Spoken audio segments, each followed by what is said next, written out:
नमस्कार प्यारे बच्चों, आज हम भूगोल में दूसरा पाठ स्थान और विस्तार के बारे में आप लोग बताएंगे।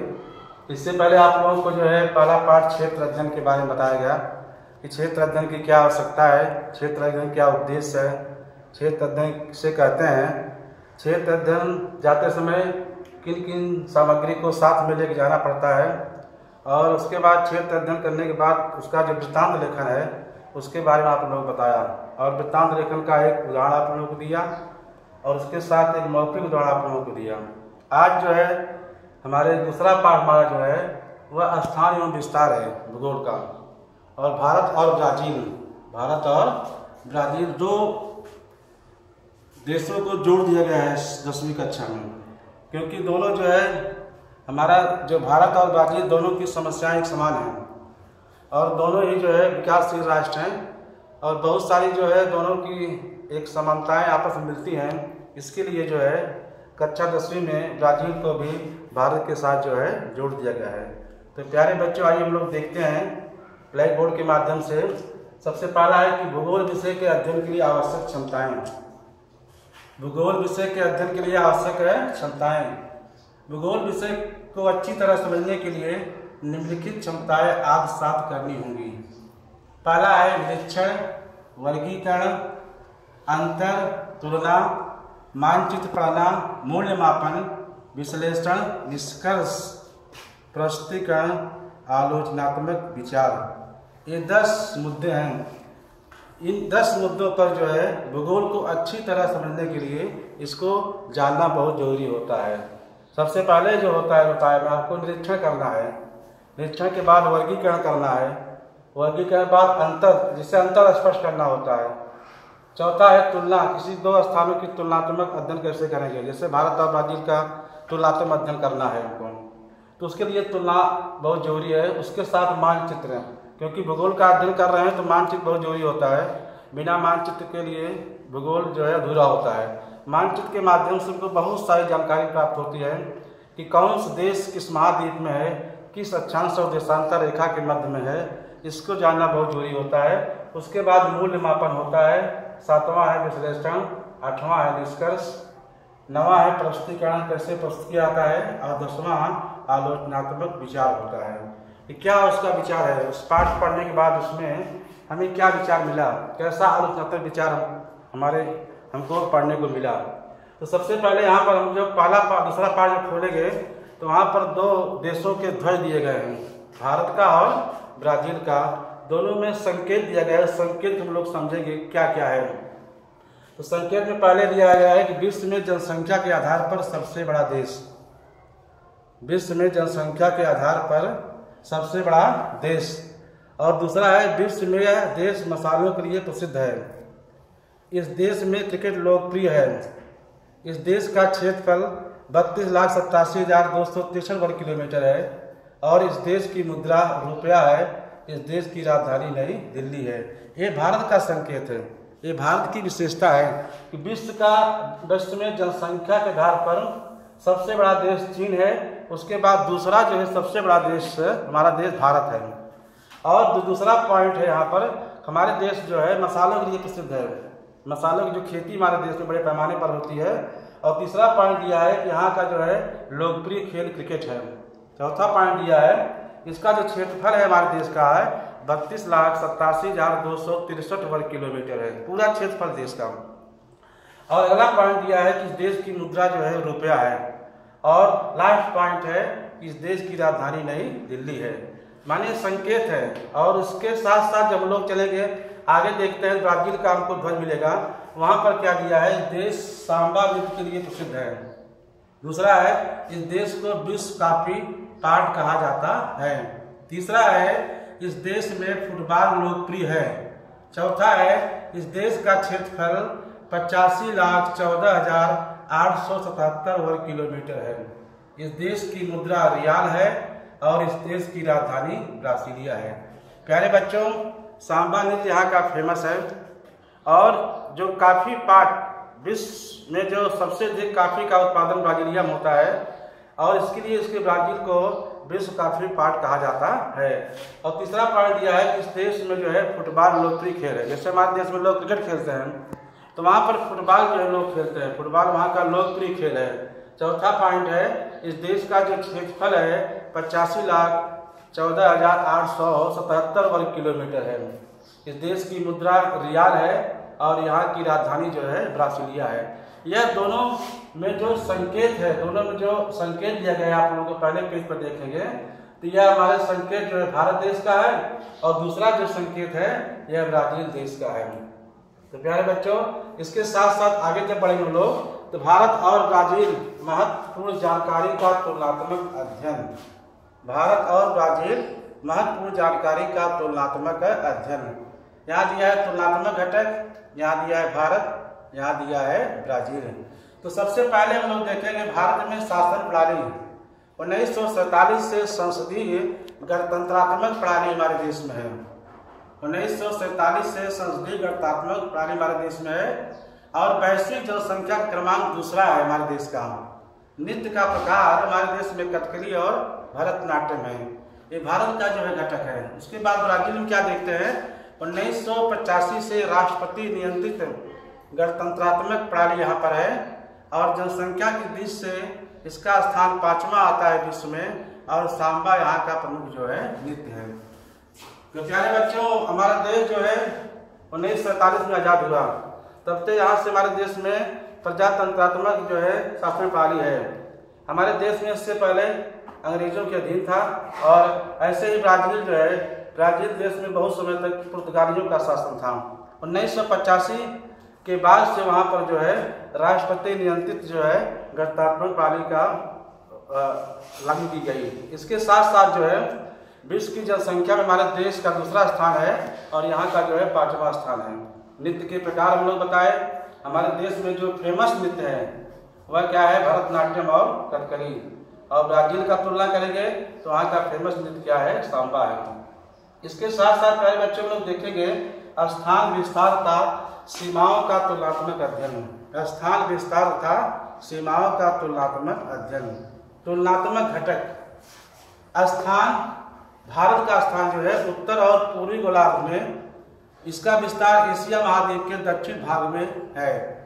अक्षांश विस्तार इसका है मुख्य भूमि से 8°4' उत्तर अक्षांश से 37°6' उत्तर है और इसका रेखांश विस्तार जो है 68°7' पूर्वी रेखांश से 97°25' पूर्वी रेखांश तक है।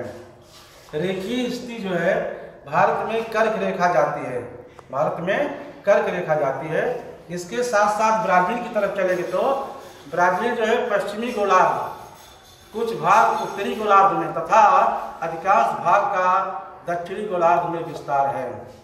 दूसरा पॉइंट है इसका जो अक्षांशीय विस्तार जो है 5°15' उत्तर अक्षांश से 33°45' दक्षिण अक्षांश तक है। इसके साथ साथ इसका रेखांश विस्तार जो है 34°45' पश्चिमी रेखांश से 73°48' पश्चिमी रेखांश तक है। ब्राजील के उत्तर भाग से विषुवत रेखा और दक्षिण भाग से मकर रेखा जाती है। प्यारे बच्चों, यह तुलनात्मक जो है अध्ययन था क्योंकि हमारा देश जो है उत्तरी और पूर्वी दोनों गोलार्ध में है। हम लोग जो है विषुवत रेखा से देखेंगे तो उत्तर गोलार्ध में है और जब हम लोग अंतरराष्ट्रीय यानी जीरो रेखा देखेंगे तो वह जो है पूर्व में है। और इसके साथ साथ जो है हमारा देश जो है एशिया महाद्वीप में आता है। एशिया महाद्वीप के दक्षिण भाग में स्थित है। कहाँ पर है? दक्षिण भाग में स्थित है। और ब्राजील जो है वह जो है दक्षिण अमेरिका जो है उसके उत्तर भाग में स्थित है और उसके साथ साथ जो है यह पश्चिमी गोलार्ध और साथ में कुछ उत्तरी गोलार्ध के साथ साथ यह अधिकांश हिस्सा इसका दक्षिणी गोलार्ध में आता है। ये इसका विस्तार रहा। इसका अक्षांशीय विस्तार यहाँ पर दिया है कि 8°4' उत्तर से लेकर के 37°6' उत्तर है और ब्राजील का जो है 5°15' उत्तर से लेकर के 33°35' दक्षिण में है। इसके साथ साथ इसका रेखांशीय विस्तार जो है 68°7' पूर्वी रेखांश से 97°25' पूर्व रेखांश तक है। इसके साथ 34 डिग्री 45 मिनट पश्चिम रेखा से 73 डिग्री 48 मिनट पश्चिमी रेखा तक है।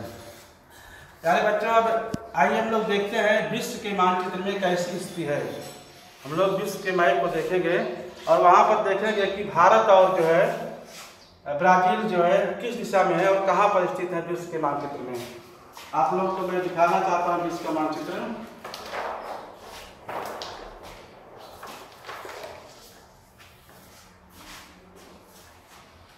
प्यारे मित्रों, ये रहा विश्व का मानचित्र, आप लोग देख रहे हैं। तो विश्व के मानचित्र हम लोग चलेंगे तो सबसे पहले पूरे विश्व पर एक नजर हम लोग देखते हैं। किधर है ये देख रहे हैं, हमारा जो है उत्तरी अमेरिका महाद्वीप है। क्या है? उत्तरी अमेरिका महाद्वीप का हिस्सा है विश्व में। और इधर आप लोग जो दिखाई पड़ रहा है ग्रीनलैंड एक द्वीप है, विश्व का बड़ा द्वीप है। इसके साथ साथ हम लोग आएंगे, यह दक्षिण अमेरिका महाद्वीप है। दक्षिण अमेरिका महाद्वीप है और दक्षिण अमेरिका महाद्वीप के जो है पूर्व दिशा में जाएंगे, यह जो कलर दिखाई पड़ रहा है गुलाबी रंग का, यह ब्राजील देश को दर्शाता है। ये कौन देश है? ब्राजील देश है। ब्राजील देश के जो है पूरब में है अटलांटिक महासागर है, इसको जो है अटलांटिक महासागर कहते हैं और नीचे के हिस्से को दक्षिण अटलांटिक महासागर कहते हैं। प्यारे बच्चों, यह उत्तर अमेरिका महाद्वीप और दक्षिण अमेरिका महाद्वीप है। और यह जो है हमारी जो है विषुवत रेखा है। कौन सी रेखा है? विषुवत रेखा है, जो पृथ्वी के दो हिस्सों पर बराबर बांटती है। और यह विषुवत रेखा ब्राजील के उत्तरी भाग से होकर के जाती है। और इसके साथ साथ जो है एक मकर रेखा है, जो विषुवत रेखा से 23.5 अक्षांश जो है नीचे की तरफ जाती है। वह जो है मकर रेखा भी इस देश से गुजरती है। इसके साथ जो है जो हमारे भारत की स्थिति है, भारत की स्थिति यहाँ पर है विश्व में, क्योंकि ये एशिया महाद्वीप है। ये पूरा एशिया महाद्वीप का हिस्सा है। देखिए यहाँ से जो बना हुआ है हमारा देश जो है एशिया महाद्वीप में है। और एशिया महाद्वीप के दक्षिण भाग में कहाँ पर है? दक्षिण भाग में यहाँ पर है। यह एशिया महाद्वीप में भारत की स्थिति है। हम लोग एशिया महाद्वीप के दक्षिणी हिस्सा में है। सबसे बड़ा महाद्वीप का है एशिया महाद्वीप है। और इसके साथ साथ हम लोग इसके ऊपर जाएंगे, यूरोप महाद्वीप का हिस्सा आता है। यह यूरोप महाद्वीप है और यूरोप महाद्वीप के बीच में एक भूमध्य सागर है। क्या है? भूमध्य सागर। और उसके नीचे जो है यह अफ्रीका महाद्वीप आता है। ये क्या है? अफ्रीका महाद्वीप है। प्यारे बच्चों, यह लाल सागर है, इसके बाद से एशिया महाद्वीप की शुरुआत होती है। इसके साथ जो है जो यह पूरा सब एशिया महाद्वीप का क्षेत्र है, क्योंकि यह विषुवत रेखा है। हमारे देश से कौन रेखा जाती है? कर्क रेखा। कौन रेखा जाती है? कर्क रेखा यहाँ से गुजरती है 23.5 डिग्री पर। ये हमारी क्या है? कर्क रेखा है। इसके साथ साथ जो है नीचे हम लोग आएंगे तो ऑस्ट्रेलिया महाद्वीप है। क्या है? ऑस्ट्रेलिया महाद्वीप है। और उसके नीचे एकदम लास्ट में जाएंगे प्यारे बच्चों, यह हमारा है अंटार्कटिका महाद्वीप। कौन महाद्वीप है? अंटार्कटिका महाद्वीप है, जो पूरा बर्फ से हिमाच्छादित है, बर्फ से जो है ढका हुआ है। एक हम लोग नजर डालते हैं, सबसे पश्चिम में प्रशांत महासागर है। पूरे विश्व के मैप देखें तो प्रशांत महासागर का हिस्सा दिखाई दे रहा है। इसके बाद जो है उत्तरी अमेरिका महाद्वीप है, नीचे जो है दक्षिण अमेरिका महाद्वीप है। उसके बाद अटलांटिक महासागर यहाँ पर आप लोग देख रहे हैं। उसके आगे चलेंगे तो अफ्रीका महाद्वीप है। क्या है? अफ्रीका महाद्वीप है। ये जो भाग दिखाई पड़ रहा है अफ्रीका महाद्वीप का है। बीच में भूमध्य सागर है। क्या है? भूमध्य सागर है। उसके बाद यूरोप महाद्वीप की सीमाएं शुरू होती हैं। और इसके आगे हम लोग जब आएंगे तो यह हिंद महासागर का एरिया है। क्या है? हिंद महासागर, क्योंकि भारत के दक्षिण में हिंद महासागर है। क्या है? हिंद महासागर। और भारत के पश्चिम आएंगे तो अरब सागर है। क्या है? ये अरब सागर का एरिया है भारत के पश्चिम में। और पूर्व में जाएंगे तो बंगाल खाड़ी है। क्या है? बंगाल खाड़ी है। तो अब हमारा देश जो है यह विषुवत रेखा है। क्या है? विषुवत रेखा के ऊपर है, इसलिए इसको उत्तरी गोलार्ध कहते हैं। विषुवत रेखा के ऊपर का जो हिस्सा होता है उसको उत्तरी गोलार्ध के नाम से जाना जाता है। और नीचे का जो हिस्सा आता है उसको दक्षिणी गोलार्ध कहते हैं। अब हम लोग जो है पूर्वी गोलार्ध में भी हैं। तो सबसे पहले हम लोग चलते हैं, देखिए यहाँ पर यानी 180 डिग्री यानी जीरो जो स्थानांतर रेखा है जो लंदन के ग्रीनविच शहर से जाती है। कहाँ जाती है? ग्रीनविच शहर से। और इससे जब तुलना करेंगे तो हम लोग इसके पूर्व में आएंगे। कहाँ पर आएंगे? पूर्व में। तो भारत उत्तर और पूर्व दोनों गोलार्ध में आता है और दक्षिण एशिया महाद्वीप के दक्षिण में स्थित है। इसी के साथ साथ हम लोग ब्राजील की तरफ जब चलेंगे, यह ब्राजील जो है एक देश है, बड़ा देश है दक्षिण अमेरिका महाद्वीप का। अब ये देखिए विषुवत रेखा है, यह विषुवत रेखा जो है ब्राजील के उत्तर की तरफ जा रही है। यानी यह जो है जो विषुवत रेखा है इसका कुछ हिस्सा जो है उत्तरी गोलार्ध में आ रहा है ब्राजील का। कहाँ पर आ रहा है? उत्तरी गोलार्ध में। और यहाँ से जब देखेंगे इसका हिस्सा जो है कहाँ पर आएगा? पश्चिमी गोलार्ध में आएगा। और इसके नीचे इसका अधिकांश जो क्षेत्र है वह दक्षिणी गोलार्ध में आता है। कहाँ पर आता है? दक्षिणी गोलार्ध में, क्योंकि विषुवत रेखा के नीचे की तरफ जो है दक्षिण दिशा हो जाती है, जिसको दक्षिणी गोलार्ध कहा जाता है। तो ये स्थिति रही जो है विश्व में ब्राजील की और यहाँ पर भारत की, दोनों की ये स्थिति है। दोनों का हम लोग तुलनात्मक अध्ययन किए। तो तुलनात्मक अध्ययन करने पर एशिया महाद्वीप में भारत दूसरा बड़ा देश है जो दक्षिण एशिया में स्थित है। और दक्षिण अमेरिका में ब्राजील सबसे बड़ा देश है जो उत्तरी गोलार्ध और पश्चिमी गोलार्ध और उसका अधिकांश हिस्सा जो है वह दक्षिणी गोलार्ध में स्थित है। तो ये हमारे विश्व का मानचित्र है। विश्व के मानचित्र में जो हमारे महाद्वीप हैं, सातों महाद्वीप बार फिर देखिए आप लोग। यह उत्तरी अमेरिका महाद्वीप है, हिस्सा जो दिखाई दे रहा है। नीचे देखिए दक्षिण अमेरिका महाद्वीप है और इसके साथ साथ जो है इसके जो बीच का हिस्सा है वह अटलांटिक महासागर है। क्या है? अटलांटिक महासागर। तो हम लोग ब्राजील देखें तो ब्राजील के पूर्व में जो है उत्तरी अटलांटिक महासागर है और दक्षिण में भी जो है अटलांटिक महासागर है। इसके आगे हम लोग चलेंगे तो यह जो है यूरोप महाद्वीप है, इसका हिस्सा है, यूरोप महाद्वीप का हिस्सा है, बड़ा हिस्सा इसमें आता है। इसके साथ साथ जो है ये भूमध्य सागर है, उसके नीचे जो है अफ्रीका महाद्वीप आता है, अफ्रीका महाद्वीप। यहाँ से हमारे एशिया महाद्वीप की शुरुआत होती है और रसिया का कुछ हिस्सा लेते हुए पूरा एशिया महाद्वीप फैला हुआ है जो विश्व का सबसे बड़ा महाद्वीप है। उस महाद्वीप में हमारे देश की जो स्थिति है वह एशिया महाद्वीप के दक्षिण दिशा में स्थित है। इसके पश्चिम में अरब सागर, पूर्व बंगाल खाड़ी और नीचे हिंद महासागर है। और सबसे छोटा जो महाद्वीप है वह ऑस्ट्रेलिया महाद्वीप है जो यहाँ पर स्थित है। उसके सबसे नीचे जो आएंगे अंटार्कटिका महाद्वीप है जो पूरा जो है हिमाच्छादित है, बर्फ से जो है ढका हुआ है। और यह हमारे विश्व की पूरी स्थिति है। इसके ऊपर जब जाएंगे एक और महासागर है, उसको आर्कटिक महासागर के रूप में जाना जाता है। क्या कहते हैं इसको? आर्कटिक महासागर। तो यह पूरे विश्व का मानचित्र है जहाँ पर भारत और ब्राजील की स्थिति को दर्शाया गया है। तो प्यारे मित्रों जो है आज जो इसके बारे में लोग अध्ययन किए, इसको आप लोग जो है इस मानचित्र को देखेंगे और इसको अच्छी तरह से समझेंगे। ब्राजील कहाँ है और भारत कहाँ है, तो आप लोगों को अधिक जानकारी प्राप्त होगी। आज इतना ही करते हैं। आपका गृह कार्य यहाँ दिया गया है कि भारत और ब्राजील के स्थान विस्तार था सीमाओं का तुलनात्मक अध्ययन कीजिए। फिर हम लोग मिलेंगे।